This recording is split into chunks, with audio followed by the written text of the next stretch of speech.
Hi, you're on a rock, floating in space, surrounded by more rocks, and gas, and a bunch of nothing, mainly. Oh hey, look at that, the rocks are going around the gas. Hold on, what the heck is going on here? To understand, let's look at a little bit of physics. Wait, did I say a little? Now, what kind of magic this is, we'll have to go back in time. Okay, not that far. Stop. Yeah, that's perfect. This is Gravity Guy, but most people call him Isaac Newton. One important thing he said is that force equals mass times acceleration. Now, what do all these words even mean? Force is a push or pull on something in a certain direction. Mass tells you how much of something there is, and it's also a measure of inertia, but we'll get to that later. And acceleration is the derivative of velocity with respect to time, but that's too many big words for my taste, so let's just say it's how fast your velocity is changing. The key takeaway is that if you apply a force to a fixed mass, you get a predictable amount of acceleration. If you know all the forces acting on a basketball midair, you can predict with 100% certainty if the ball will go in the hoop or your neighbor's windshield.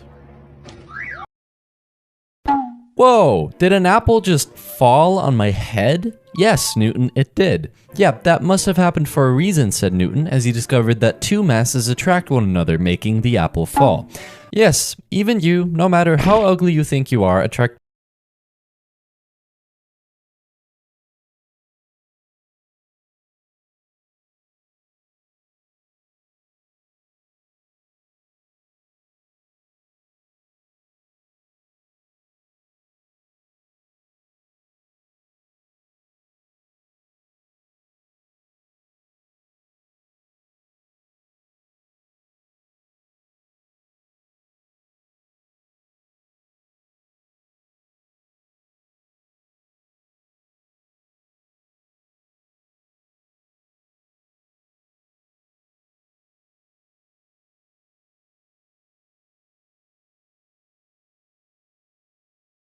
enough to essentially fall towards the sun but miss it, and this goes on forever, creating a round orbit. Actually, that's kind of a lie. Most orbits are not perfectly round, but more egg-shaped, and Pluto's orbit is just a complete mess, but you get the idea. In this case, the gravity is what we call a centripetal force. One thing many people confuse is mass and weight, and no, they're not the same. Mass tells you how much of this blob there is, and weight is the force of gravity the blob would feel. To make things clear, your mass would be the same on the Earth and on the Moon, but the weight you would perceive is different because the Moon has a weaker gravitational pull, meaning a weaker force acting on your mass. So really, you're not overweight, you're just on the wrong planet. Alright, enough about Newton, let's break some stuff. If you ever dropped your phone, it might look like this. What the hell, ground, why'd you do that? The answer is energy. You know, the thing kids have after eating gummy bears. Energy has the unit joule, and it's not like force, it doesn't have a direction, it's just a number that's kinda chillin' there as a property of a thing. You see, there's two main kinds of energy, kinetic energy and potential energy. In plain English, energy of movement and stored energy due to some circumstance. For example, when you held your phone, it stored gravitational potential energy due to being held above the ground at a certain height. Once you dropped it, that potential energy was converted into kinetic energy as the phone fell. Then it smashed into the ground, and the phone absorbed some of the energy, making the screen go boom. Work is defined as force applied over distance. For example, if you lift an apple by 1 meter, you would have done about 1 joule of work. This happened by converting chemical energy stored in your body to gravitational potential energy stored in the apple. As you may have noticed, energy and work have the same unit joule, so they must be the same thing? No, energy is the total amount of work that a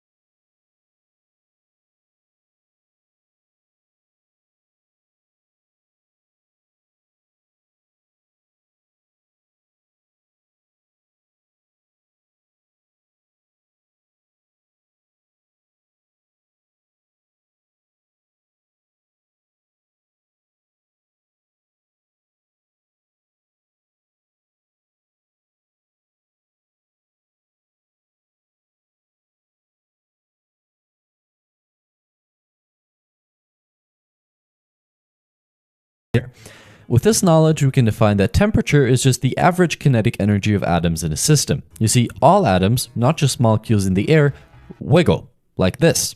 The faster they move, the hotter things get. That is temperature. All that talk about hot stuff, I think it's time we talk about thermodynamics. It tells us that jumping in lava is probably a bad idea, but more importantly, the absolute mess that is entropy. Literally, it tells you how much disorder there is in a system, indicating the number of possible states a system could be in.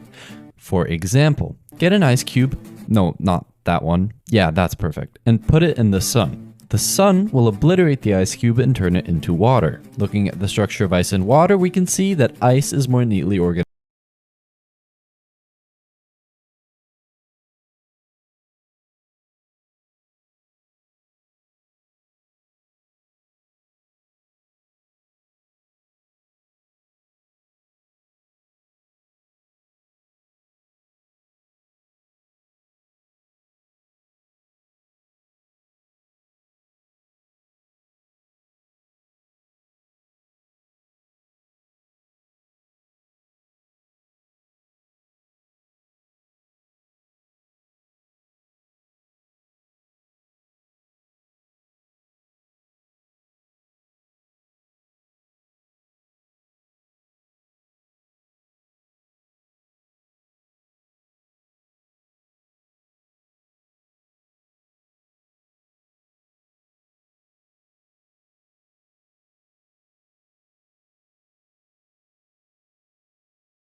Slope that goes from high potential to low potential, where the flow of current goes downhill, and resistance is pretty self-explanatory. This is Coulomb's law. Wait a minute, this is just Newton's law of gravitation in disguise. This tells us that electric charges attract each other in a similar way masses do. Opposites want to cuddle, while like charges literally couldn't think of a more disgusting thing than to be with one another. These four equations explain pretty much all of electromagnetism, but don't be scared just because they look scary. I mean, yeah, they do, but it's simpler than it seems at first. The first one states that if there is an electric charge, there will be an electric field, or this big E, emerging from it. Add another and you have an electrostatic field. These lines tell us in which direction a charged particle would feel a force at any given point. The second one tells us the same for magnetic fields, and even though electric charges are cool and can be alone, magnetic poles are not. They're very lonely, and there will always be a north pole together with a south pole, and a single pole can never be alone. Okay, now here's where things get kinda freaky. You know how electric charges only act on other charges and magnets only affect other magnets? Well, that's only true if they're not moving. The third and fourth Maxwell equations tell us that a moving magnet creates an electric field and a moving charge or electric field creates a magnetic field. One consequence of this is that current can seemingly come out of nowhere by moving a magnet next to a conductor. The moving magnet creates an electric field which makes the electrons inside the conductor go crazy. That is called induction. In other words, electric and magnetic fields are so tightly linked that they are two parts of the same bigger thing. Let's say we have a charge. Since it doesn't move, it has a static electric field. If we accelerate the charge, there will be a magnetic field around it. That magnetic field interacts with the electric field, which again changes the magnetic field, and this is a sort of chain reaction that makes the electromagnetic field radiate outwards into space as an electromagnetic wave. Depending on the frequency, the human eye can actually see this. It's called light, but most of the spectrum is invisible to the human eye and is used for things such as Bluetooth, wireless charging, and confusing human apes into thinking magic is real. Hey, can we go back to the water and look at those molecules?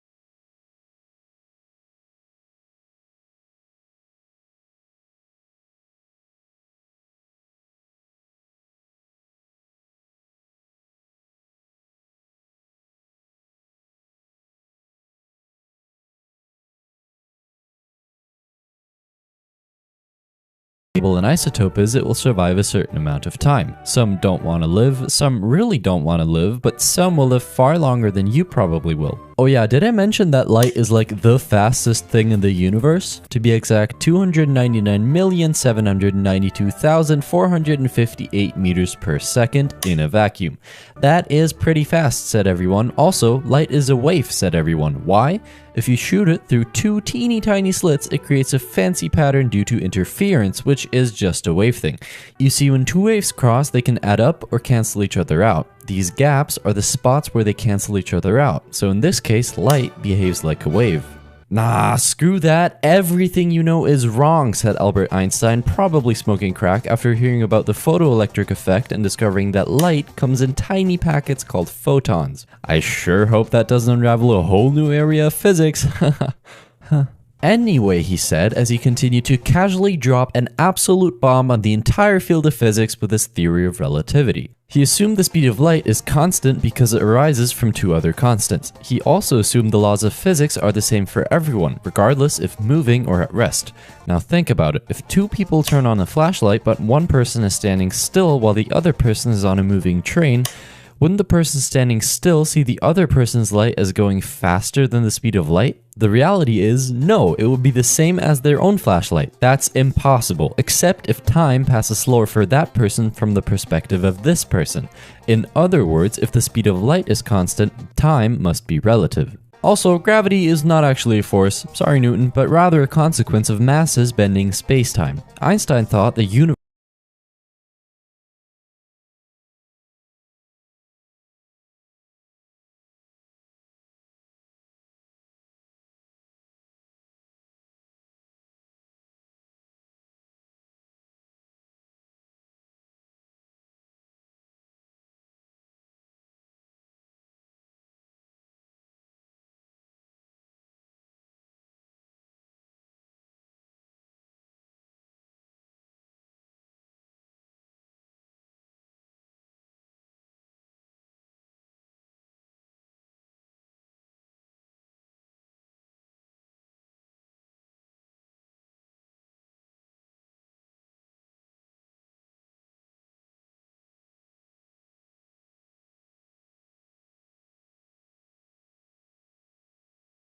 fission and fusion. Fission aims to split the nucleus of an atom into two or more smaller nuclei, which is most often achieved by blasting the core with neutrons. Fusion is the opposite, where you combine two smaller nuclei to get one bigger one. The energy came from something we call a mass defect, where the resulting nucleus is lighter than the starting nuclei. This missing mass is what was converted to energy during fusion. Fission and fusion are cool, but you gotta be careful or you might just blow up the planet. That totally didn't almost happen before. Multiple times. Hey, remember when Einstein said light is a particle? He accidentally discovered a whole new field of physics which he thought is just a giant hoax. Quantum mechanics. This stuff is crazy. Another German guy called Max Planck said, yes, Einstein, you're right. Light does come in tiny packets. Actually, all energy comes in tiny packets. Or quanta. Want to know where an electron is inside an atom? It's here. And there, and everywhere at the same time, actually. That's a superposition. It's not in one state, it's in multiple states at once. At least until you measure it. Then it chooses one cozy spot to be in. Schrödinger gave us an equation that gives you a probabilistic model of where you can find it if you were to measure. You can imagine this as a cloud, and the denser it is, the more likely it is for an electron to be there. But still, where exactly it will end up once you measure it is random. Speaking of observing particles, they're also super sensitive about their private data. Look at these two images of a flying ball. In one, you can clearly see where the ball is, but not in which direction it's moving. And in the other, you can see where it's moving and approximately how fast, but not where exactly it is at the moment. That is essentially Heisenberg's uncertainty principle. You can